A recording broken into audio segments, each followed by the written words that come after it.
Do you have any questions? Jeanne, can you speak of the necessary change with the SROs to accommodate the 12-hour shift? We've looked very closely at our staffing. You currently have 2 officers assigned full-time to the school resource officer positions. In effect, though, they are not full-time because of our staff shortages.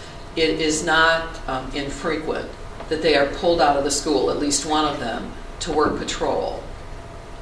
We also currently have an open position. And what we proposed doing was hiring multiple, 2, maybe 3 part-time school resource officers, committing them to the schools at a level of 60 hours a week. So if you think of you've got 2 full-time officers now, that's 80 hours. But in effect, when you look at how many times they're pulled out of the schools, they're not really there a full 80 hours a week. So we're looking at getting part-time school resource officers.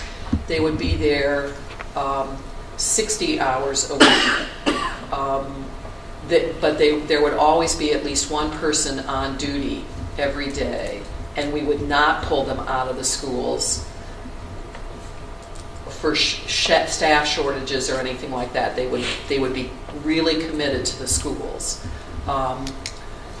We are taking a look at that program very closely, developing a better job description, and we are also developing a better program and policy so that the schools, again, they know what to expect of our school resource officers, and they can help us do a better job evaluating them. So we have proposed that. We've had a discussion with Dr. Johnson about that, and that's one of the things we're going to have to do if we're going to go to this 12-hour schedule. The alternative is to come to you and ask for more people for an additional position to accommodate 12 hours. So we wanted to try the part-time SRO through at least the remainder of the school year. That'll give us a good indication how well that's going to work, and then we can make a decision in the summer how to address the next school year. But as the chief said, in reality, our SROs are not in the schools as much as they should be, because they're pulled to fill gaps, and it can be a significant amount of time. So my position is, if we're going to have SROs, we need to dedicate them to the schools. And as I said, we would not pull them just because of a staff shortage, which is what we're doing now. But as always, I mean, we're an emergency service organization, and I was clear with Dr. Johnson that in the case of some critical incident, we would be taking them out of the school. However, depending on what that critical incident is, their first role may be to help empty a school or to lock down a school. So again, they're not just coming out of there willy-nilly. That's a technical term. Yeah. Recognize it.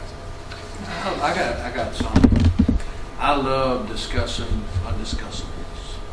So I got one for you. And I'll behave, I promise. Appreciate that. No, there's been a lot of culture change within the Covington Police Department.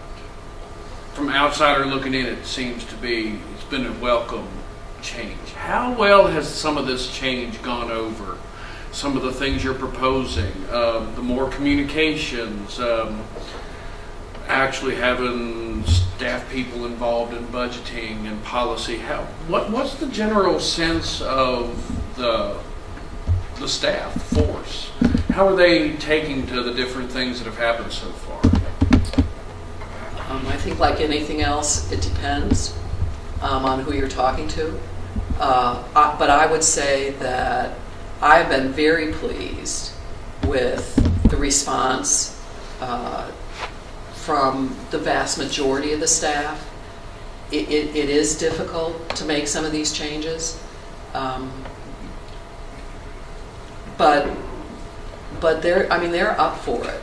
And Well, they've really, maybe during his presentation used the phrase that I hate, fingernails on a chalkboard. We've never done it that way before, mentality.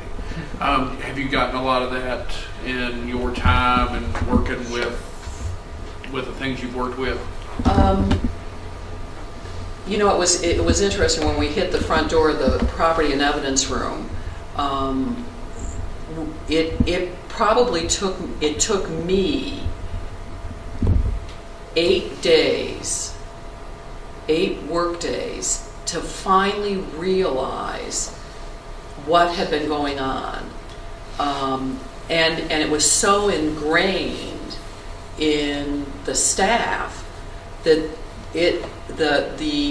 the lack of separation of duty just completely went by them. And so but we, again, you have those discussions. You try to keep in mind, instead of pointing fingers, because when I start doing this, 3 of those are coming back at me.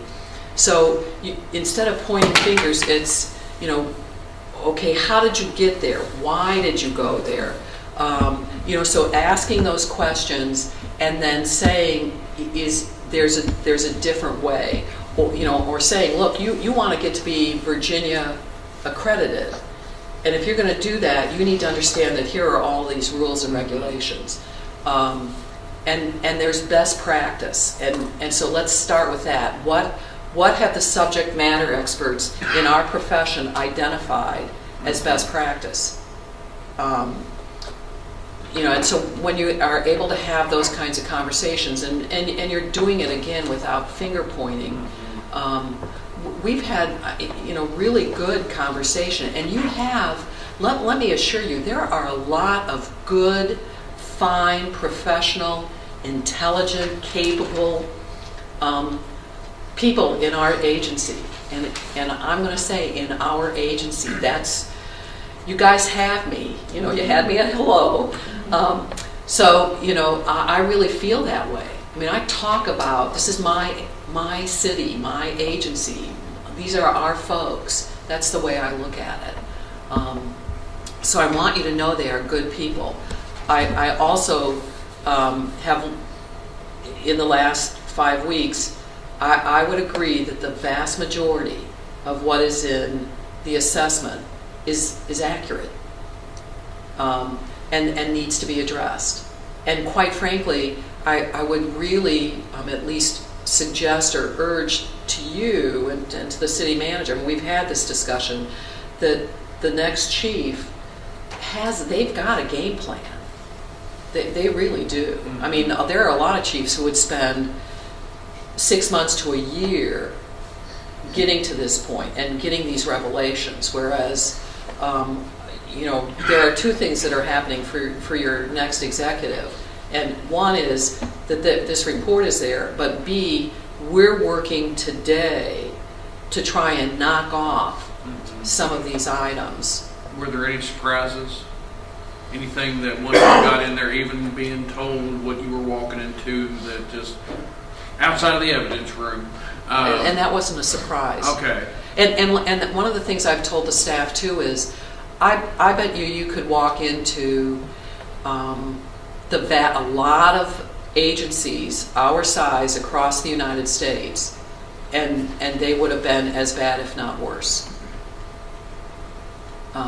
So where they're at today, they're very, very proud. I'd be proud to, except for the fact that you're not allowed in the property room. I'd be glad to do it, a tour. Maybe we could just take pictures. I love that. I've never been back there. I haven't either. You're more than, you should Jeanne. come back there. One other question for you. You said you're going to 4 teams. 4 teams, yes, sir. You wouldn't have a shortage then, would you? As long as everybody stays healthy, You're not going to have extra people. we're not going to have a dearth of extra people. We're going to have to really watch that. Because you've got the chief, a lieutenant, the first sergeant, who will help where there's a shortage in patrol. You've got a detective, and then there would be 12 people And then you're taking up a position with the school resource officers. So you find the part-time school resource officers, what you have there then goes back to full-time duty, is that?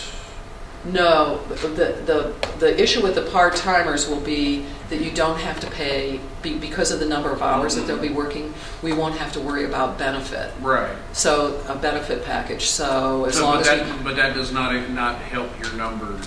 it won't help the numbers Okay. like during the summer or during Christmas vacation, because they will have to be They careful will about work the with number. the school. Right. Okay. Very good. Okay. Thank you. Thank you. Thank Thank you for letting me be here. I appreciate it.